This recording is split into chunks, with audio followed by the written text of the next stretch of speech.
Hello and welcome back to my garage. Today I'm going to show you how to wire up LED turn signals without using any relays at all. And at the end, I'm going to show you how to wire up hazards as well. So let's get started. Alright, the first thing that I want to show you is the components that we're using here. Before we go over the wiring, right here we have a three-way switch. That means that it goes in one direction, like that, and it also goes in the other direction, and then it does nothing in the center. Right here, we have 4 bulbs. These are LED bulbs, and they are replacement bulbs for the 2057 style bulbs. Now, normally 2057s are just 2-filament incandescent bulbs. And what I did was I just went online and I found some 2057 LED bulbs. So these sockets are actually 2-filament sockets. So you'll notice there's a white wire hanging out of each one that we're not using. We're using the red wire, we're using the black wire, but the extra white wire that's coming out, not being used in this circuit. You can use it for something else, like maybe brake lights or parking lights or something like that. But for this circuit, we're only going to use the red wire going to each socket and the black wire. Now right here we have a fused wire. Now any circuit that you have in a car or motorcycle or whatever kind of thing you're wiring, you always want to have it protected by fuses. So in this case we have it going through a fuse, and then we have it go up to the LED flasher. Now, a lot of flashers that you see in cars and motorcycles and stuff, they look like this. But these kind don't work with LED bulbs. This kind does, because inside it has a little circuit board that makes the magic happen. The old style flashers, they work off of electrical resistance. And because LED bulbs don't draw enough amperage through the circuit, these type of flashers don't work with LED bulbs. So you have to use a flasher for an LED bulb. Down below in the description, you'll find some links to some LED flashers. In fact, it's the same exact ones used in this video. The hazard switch circuit consists of 3 things. There is a single throw double pole switch, and a single throw double pole switch is basically just an on-off switch, but it has 2 inputs and 2 outputs. So it's almost like one switch that is like 2 switches inside. Then we have another LED flasher, which is the same exact one as that, and then we have another fused wire right here. Alright, so in the interest of making things simple, I'm going to go ahead and remove the hazard switch circuit, and then we're going to go through the wiring so I can show you how it all works. Now this right here is obviously a turn signal circuit, and it's about the most simple turn signal circuit that you could possibly build for a vehicle. It is designed for LED bulbs because it draws a small amount of amperage through the switch and through the flasher, and now let me show you how it works. Now from this ignition wire right here, it goes through a fuse and it comes up to your flasher. Now the flasher basically just takes straight 12 volts and it starts like flashing it on and off.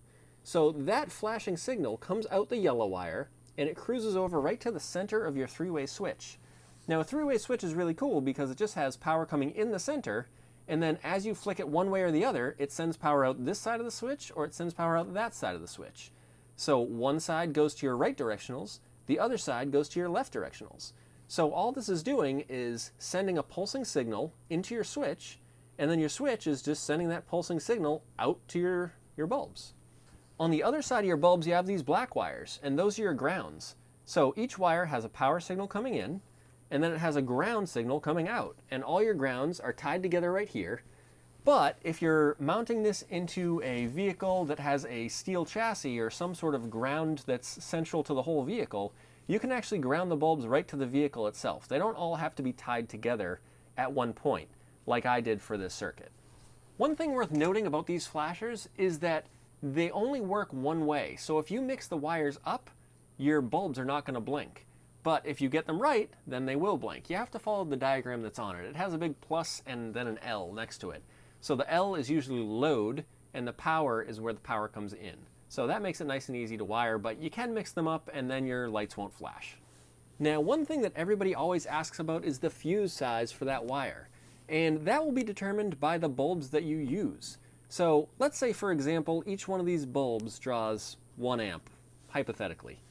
Then you have 1, 2, 3, 4, which is 4 amps, but only 2 of them are going to be lit at any given time, because obviously you only have 2 turn signal bulbs being lit at once. So that means you only have 2 amps of electricity here. So you could probably get away with like a 2.5 amp fuse there. But when you turn your hazard switch on, which I'll show you in just a second, and it lights up all 4 bulbs, now you're drawing 4 amps through the circuit, and that way you'll need maybe a 5 amp fuse, because you need to have a fuse that is just slightly higher than the amperage that you're drawing. And that way, if it ever draws a little bit more than the amperage that you're planning for, it will pop the fuse and it'll protect your whole circuit.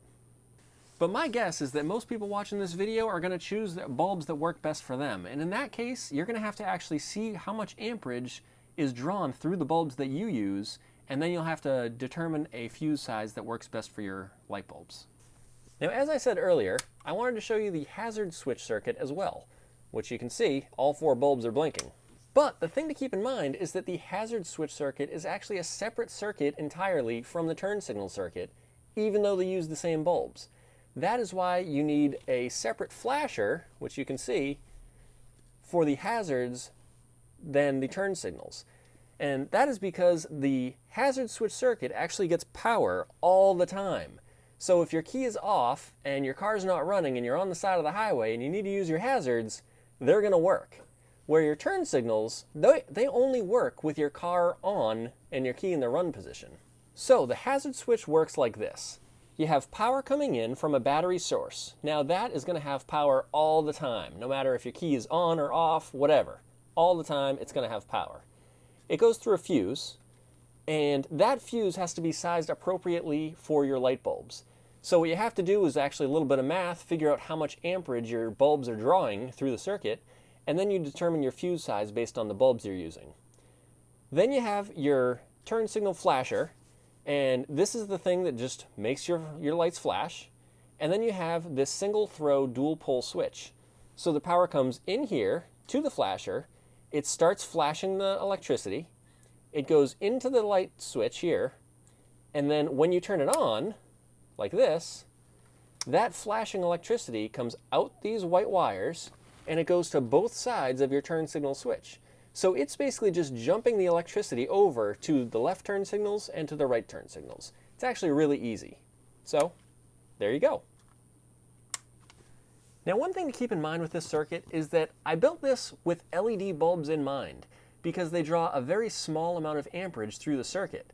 If you put incandescent bulbs into these sockets, you may actually draw more amperage through the circuit than the switch or the flasher can handle, and that way you'll end up burning out the switch, burning out the flasher, and you'll just have general electrical problems. So I highly recommend that you use LED bulbs only when you're using this circuit.